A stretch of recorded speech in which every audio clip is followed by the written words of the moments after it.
আজকের এই ভিডিওটা অতি গুরুত্বপূর্ণ। দেখা মাত্র প্রত্যেকটা বাংলাদেশী নাগরিক এটা ভিডিওটা শেয়ার করে দিবেন, কারণ আমি যে তথ্যগুলো দিচ্ছি। নমস্কার প্রিয় দর্শক, ক্যালকাটা ডায়ালগস থেকে মনোজ দাসের প্রীতি ও শুভেচ্ছা নেবেন।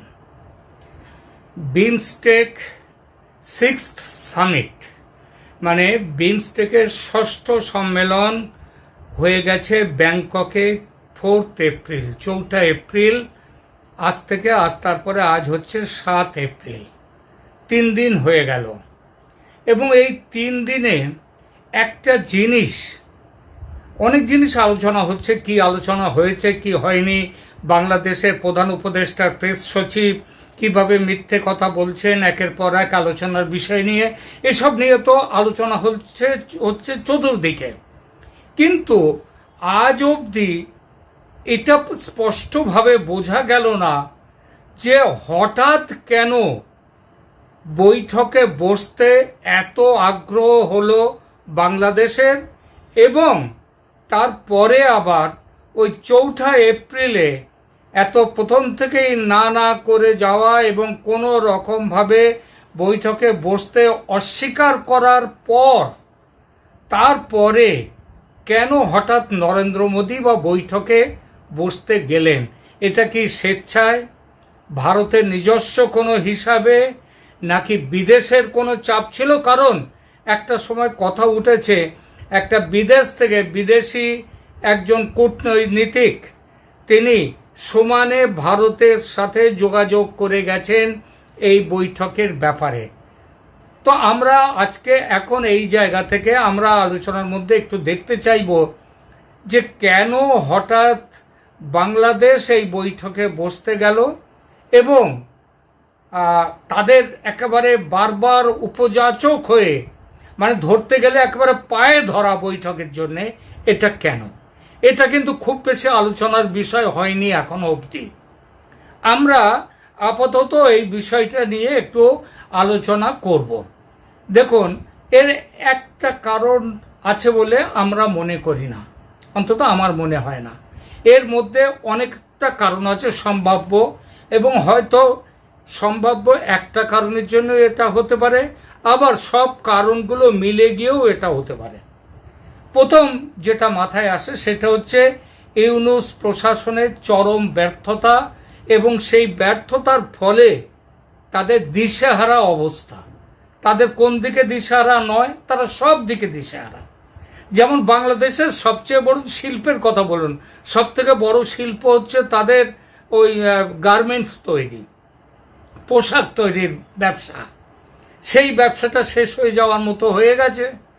ভারত পর্যন্ত, ভারতের ব্যবসায়ীরা বলে দিয়েছে তারা তুলো দেবে না, কটন দেবে না, যেটা এর প্রধান কাঁচামাল।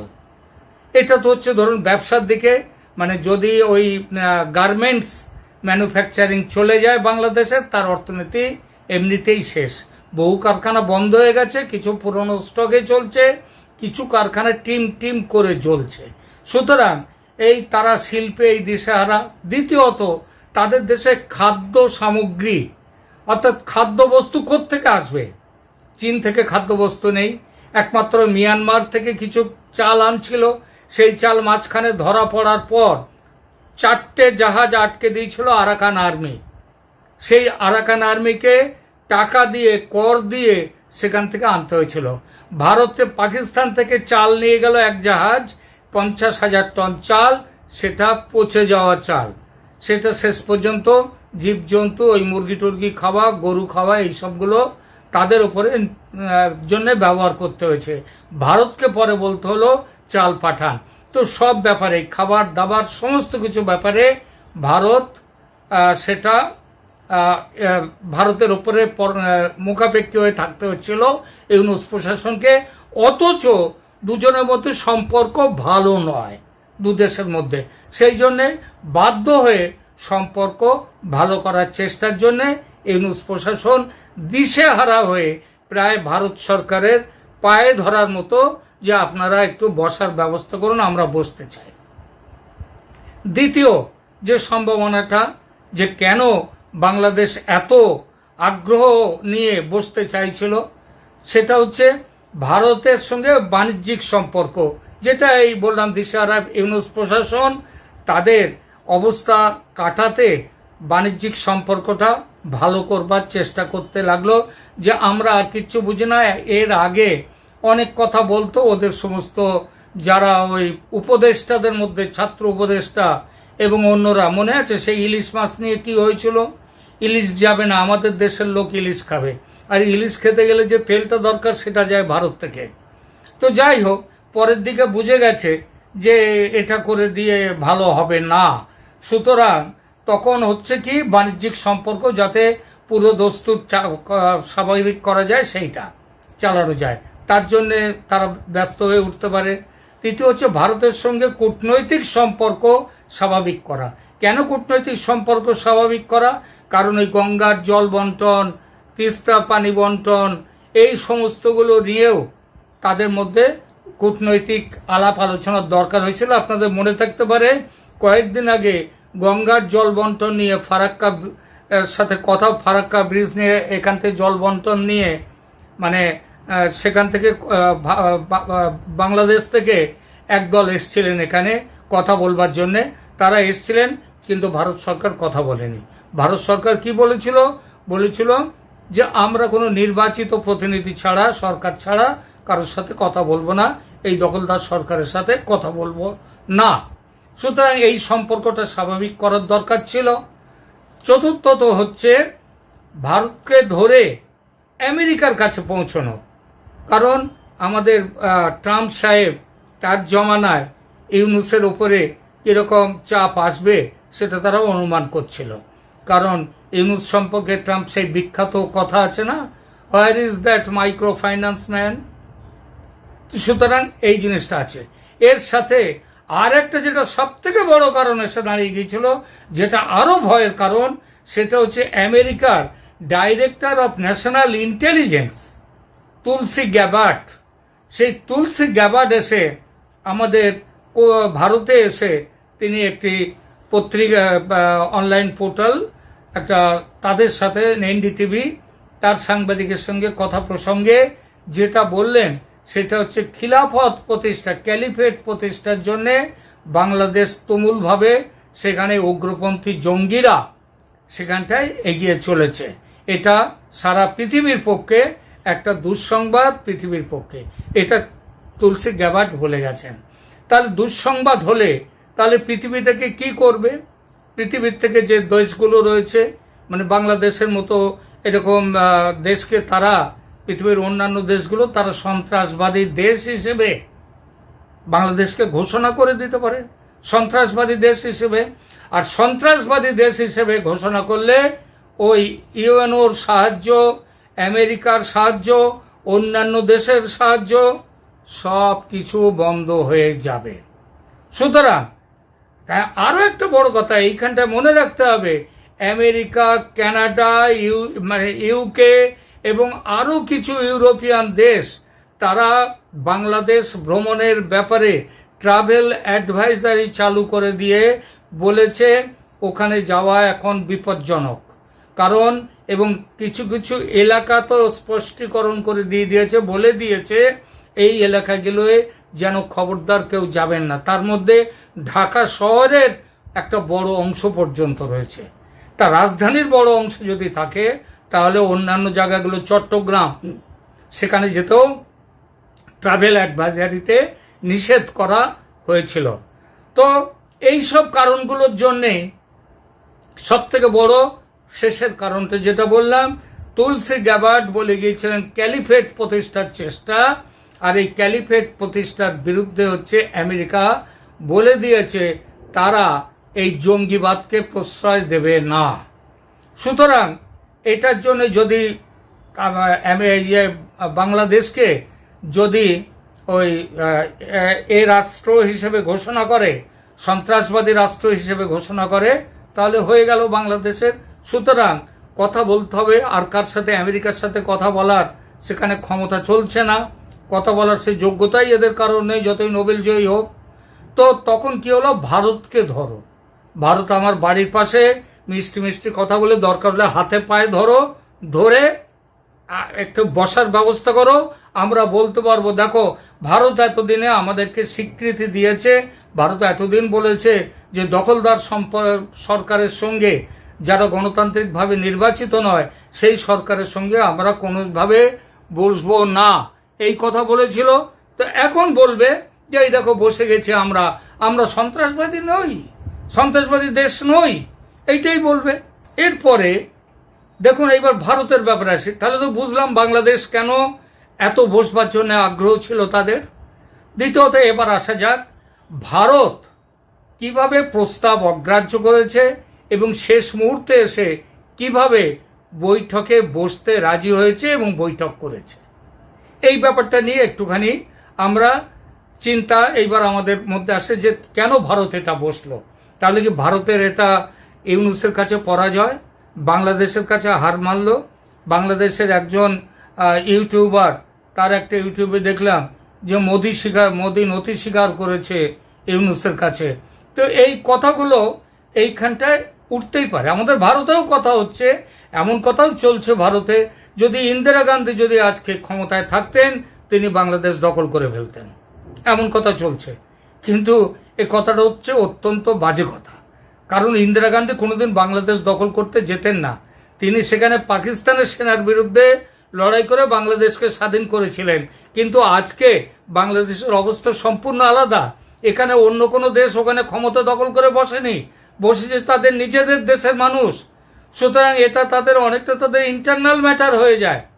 সুতরাং এইখানটাতে এসে ভারতের ইন্দিরা গান্ধী থাকলেও ভারতে ঝাঁপাতেন কিনা, এই বাংলাদেশে ঝাঁপিয়ে পড়তেন কিনা, সেটা নিয়ে যারা বলছেন তিনি পড়তেন, তারা আমার মনে হয় ঠিক বলছেন না। তার কারণ ভেবে দেখবেন ইন্দিরা গান্ধী তাদেরকে স্বাধীন করার জন্যই নেমেছিলেন। ইন্দিরা গান্ধী ভারতের বিরুদ্ধে বাংলাদেশ আর যা করছে সেটার জন্য কিন্তু সেই পরিস্থিতি তখন ছিল না, কিন্তু পরিস্থিতি তখন সম্পূর্ণ আলাদা ছিল। এবং ইন্দিরা গান্ধী সে দেশ জিতে নেওয়ার পরেও সে দেশের 1 ইঞ্চি মাটি নিজের দখলে রাখেননি। সুতরাং ওই দখল করার জন্য ইন্দিরা আজ থাকলে ঝাঁপিয়ে পড়তেন, কতটা বাজে কথা। ইন্দিরা গান্ধীর সঙ্গে এই কথাটা বলা মানে খুব খারাপ কথা এটা। আচ্ছা, কিন্তু প্রশ্ন তো এটা আসে যে হঠাৎ মনের পরিবর্তনের কারণটা কি হলো মোদি সাহেবের কিংবা ভারতের। এই প্রসঙ্গে কয়েকদিন আগে আমি একটা এপিসোড করেছি, দিন 5-6-7 দিন আগে। সেখানে আমি বলেছিলাম, একটু পিছিয়ে গিয়ে কেউ খুলে দেখতে পারেন, যে ভারতের যারা চিন্তাশীল ওপরে রাজনৈতিক মতবাদের সঙ্গে যারা যুক্ত, এইসব ব্যাপারে থিঙ্ক ট্যাঙ্ক বলি যাদের, তারা কিন্তু একটা বলছে যে এইভাবে দূরে সরিয়ে না রেখে বাংলাদেশের স্বার্থে এবং ভারতের স্বার্থে ইউনূসের সঙ্গে মোদির বসা উচিত, তার সপক্ষে বলছিল। এবং মনে রাখবেন এর মধ্যে যারা এই কথা বলছিল তার মধ্যে আরএসএস এর মানে ভারতের রাষ্ট্রীয় স্বয়ংসেবক সংঘ, যার সাথে বিজেপির নারীর যোগ আছে যার সাথে, তারাও তাদের মধ্যেও এই আলোচনা একটা অংশ থেকে আসছিল যে তাদের একটা বিখ্যাত পত্রিকা আছে, তাদের নিজস্ব না হলেও অর্গানাইজারের সমগোত্রীয় স্বরাজ্য বলে একটি পত্রিকা আছে। সেই পত্রিকায় একের পর এক নিবন্ধ লেখা হচ্ছিল যে ভারতের কতটা বসা উচিত, কি জন্যে বসা উচিত সেই বিষয়ে। আমিও আলোচনা করেছিলাম আমার এই ভিডিওতে এই ব্যাপারগুলো। তো সেই ব্যাপারগুলো শেষ পর্যন্ত দেখা গেল যে মোদি একের পর এক তিনি তাদের চিঠি দিয়েছেন বাংলাদেশ থেকে, চিঠির জবাব দেননি। এমনকি যেদিন চিঠির জবাব একবার দুবার নয়, এর আগেও বসবার চেষ্টা হয়েছে, গত সেপ্টেম্বরে আমেরিকায় বসেননি। তারপরেও তার ভারতে আসতে চেয়েছিলেন ইউনূস, চীন সফরের আগে মোদি রাজি হননি। তারপরে আবার দেখুন যখন তিনি গেলেন ব্যাংককে মিটিং করতে, তখনও তিনি রাজি নন। তার যে ট্রাভেল যে সফর সূচি যেটা বেরোলো যেদিন মিটিং, তার সেই দিন সকালে যেটা বেরোলো, সেখানেও এই মিটিংয়ের কোনো খবর ছিল না। সেখানে ভূপালের প্রতিনিধির সাথে, নেপালের প্রতিনিধির সাথে, এদের সবার সাথে আলোচনা সেখানে রয়েছে, এবং থাইল্যান্ড এবং থাইল্যান্ড এবং মিয়ানমার তাদের সঙ্গে বসার কথা তো রয়েছেই, কিন্তু সেখানে আলাদাভাবে সাইড লাইনে বসার কথা, কিন্তু বাংলাদেশের সাথে বসার কোনো কথা ছিল না। এমনকি যেদিন মিটিং হবে, যেদিন বৈঠক সামিট, সেদিন সকালেও পর্যন্ত যে ভ্রমণ সফরসূচি তার মধ্যে নেই। তাহলে 2 ঘন্টা 3 ঘন্টার মধ্যে হঠাৎ কিভাবে পাল্টে গেল? এই হঠাৎ পরিবর্তন মানে চিন্তার বা মনের পরিবর্তনের সম্ভাব্য কারণগুলো কি হতে পারে?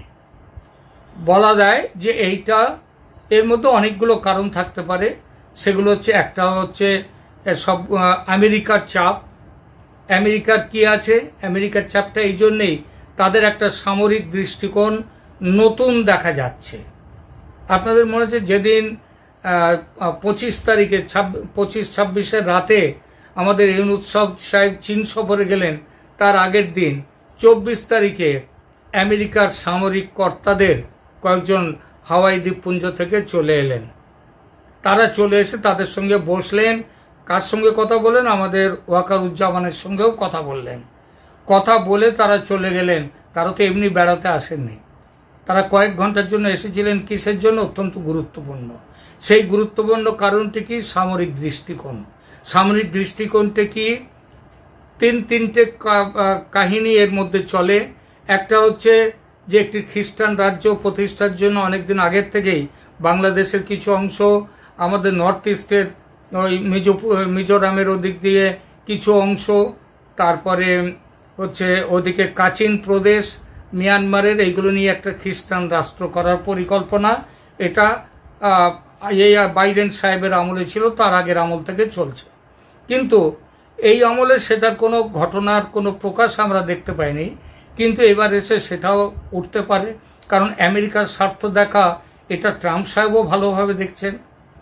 আর কি আছে? আবার বলি, সেন্ট মার্টিন আইল্যান্ড, সেটাও বঙ্গোপসাগর, তার উপরে নজর রাখা, আমেরিকার অনেক দিনের ঘাঁটি তৈরির পরিকল্পনা। এবং 3 নম্বর, মায়ানমারের চীনের সরকার মায়ানমারকে সমর্থন করছে সামরিকভাবে ওই আরাকান আর্মির সাথে লড়াইয়ের ব্যাপারে। সুতরাং বাংলাদেশের ভেতর দিয়ে রাখাইন প্রদেশে যাওয়ার একটা করিডোর তৈরির পরিকল্পনাও রয়েছে আমেরিকার। এই চাপগুলো মিলিয়ে একটা বলতে পারে যে ভারতের ওপরে যে নরেন্দ্র মোদীকে যে আপনি কথা বলুন একবার ইউনূসের সঙ্গে, তাহলে আমাদের পরবর্তী ক্ষেত্রে কথা বলার সুযোগটা সহজ হবে। সুতরাং আমেরিকার চাপ। দ্বিতীয়ত আরএসএস এর চাপ। আরএসএস হিন্দুদের স্বার্থ রক্ষা, এবং আমার আগের ভিডিওতে আরএসএস এর চাপের কথাই বলেছিলাম যে অনেকগুলো ব্যাপারের জন্য, শুধু বাণিজ্যিক ব্যাপার নয়, হিন্দু স্বার্থ রক্ষা, চীন এবং পাকিস্তানের প্রভাব বাংলাদেশের উপর থেকে কমিয়ে দেয়া ইত্যাদি অনেক কারণের জন্যে ভারতের সেখানটায় এই বৈঠকটা জরুরি। এটা আরএসএসও কিছুদিন ধরে বলছে। তৃতীয়ত হচ্ছে, পরে হচ্ছে শেখ হাসিনার একটা ভূমিকা আমাদের কানে এসেছে, যে এই নর্থ ইস্টার্ন স্টেটসগুলো নিয়ে চীনে বসে ইউনূস যে কথা বলে এসেছেন,